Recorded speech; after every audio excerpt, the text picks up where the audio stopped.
Here we go.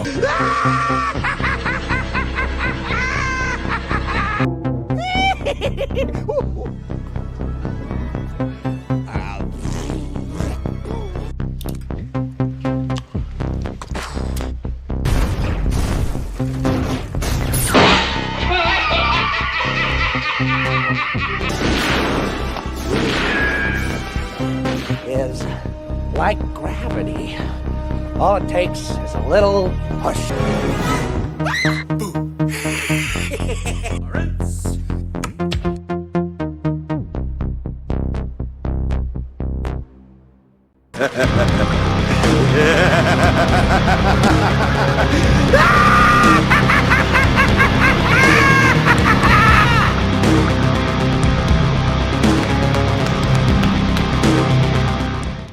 What's up, guys? How you doing? Welcome back to the channel. Glad you stopped by. And if you're brand new, welcome. Grab a seat. Stay a while. But do me a couple favors first. Go down and hit that subscribe button. Go next door, ring that bell. Make sure it says all so you know when the next video pops up. Hit that like button. And before you head out, drop a comment. If you're of the over 700 regulars here, welcome back for another round. I ask that you also hit that like button. And before you leave, drop a comment, because YouTube does love those comments. And of course, share this video out on all social media. Instagram, X socials down below in the description. Again, check out the link to that Joker Voice merch store with exclusive Joker Voice, and Wednesday night is overbooked merch as well. Speaking of Wednesday night is overbooked, that logo there and the thumbnail provided by Jacob Ironside. If you're a fan of classic films, definitely check out his channel as well. All right.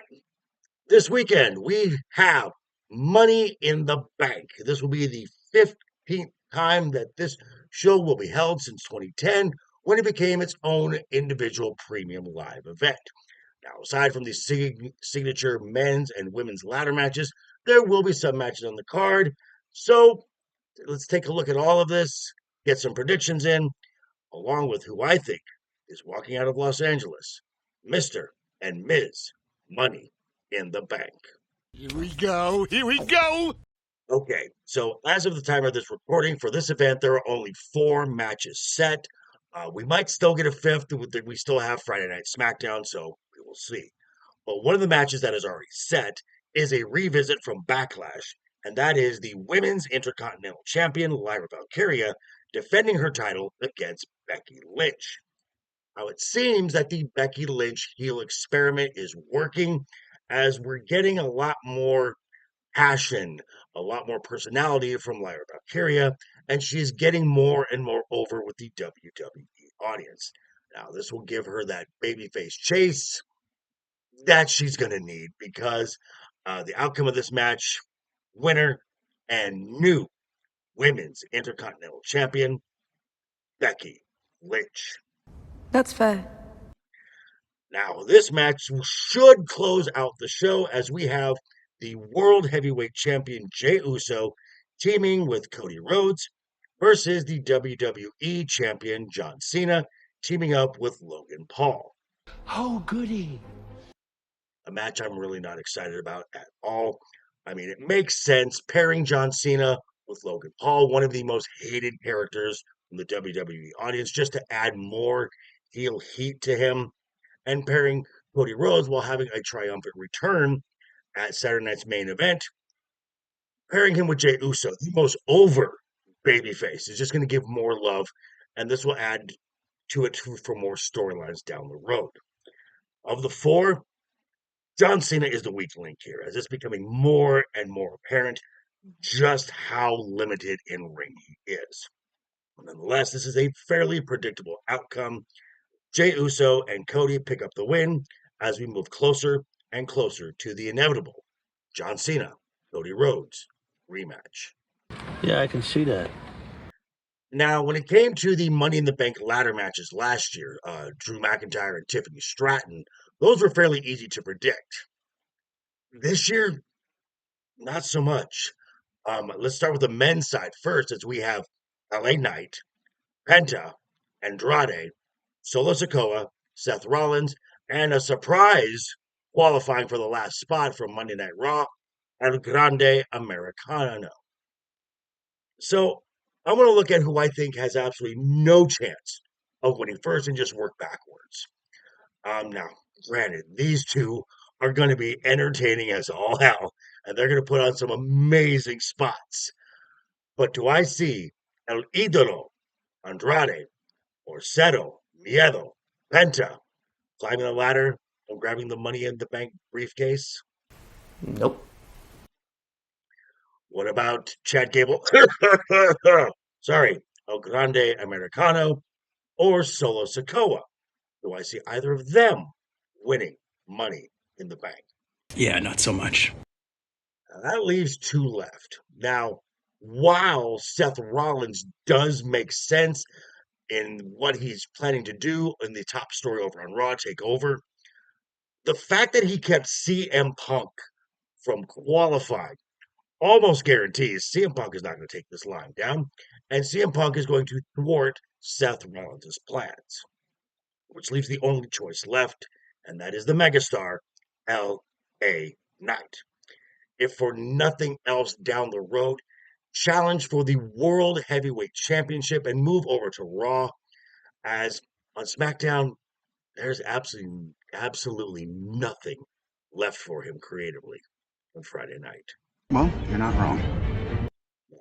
The contrast, one could make a case for literally anybody on the women's Money in the Bank ladder match side. I mean, look at this field. You've got Naomi, Julia, Roxanne Perez, Alexa Bliss, Rhea Ripley, and qualifying on Monday Night Raw, Raw's newest addition, Stephanie Vaquer. It's very impressive.